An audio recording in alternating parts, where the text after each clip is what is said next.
So let's talk a little bit about the difference between management and leadership. And for context, I'm not really talking about positions. I'm talking about the actions that people do. So if you Google up the definition of leadership is going to resemble something like this, regardless of which one you select. Influencing people to action. On the flip side, the definition of management is all about the control and allocation of resources.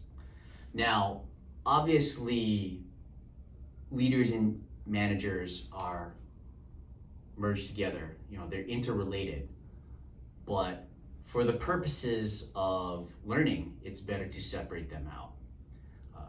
Just because you're a manager doesn't necessarily make you a good leader, and just because you're a leader doesn't mean that you supervise people.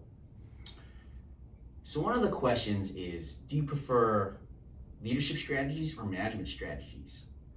So let's take an example. Say that you need something from another department. You send an email off to the right person and you get an email back and you're looking at it and it says, no, I'm too busy. So what do? What's your first reaction? So do you immediately turn your status yellow of your project and escalate to your manager, and then their manager has another chat with the other person's manager, and then that other manager has a talk with the person, and then eventually your work gets done? Does that kind of sound familiar? Thing may happen commonly in this company. Another strategy is to just sit everyone down and have a conversation about why. Why is this request so important? What's the value for the customer and for the company? And again, obviously, both things need to be done. You need to manage the problem as well as lead the problem. But at the same time, what is your first reaction? I think if you look at it, a lot of times solutions in HMSA are over-engineered because people's gut reaction is to over-manage and over-engineer the problem. Now for your situation, let's make this a little bit personal. It doesn't matter if you supervise employees or not. It doesn't matter if you have direct reports. What matters is if you work with people. If you look back to the definition, leadership is influencing people to action. So as long as you work with people, you are a leader.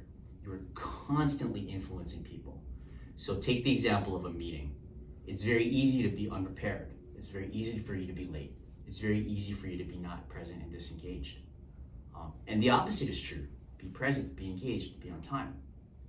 If you're the first person to exhibit the negative behaviors, you're the one giving permission for everyone that it's okay. If you're the second person, you're reinforcing a bad behavior.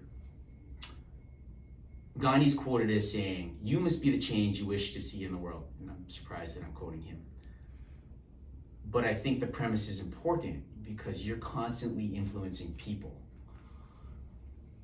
So my challenge to you is start with yourself. Embody the behaviors that you want to see more of, and then challenge others to do so.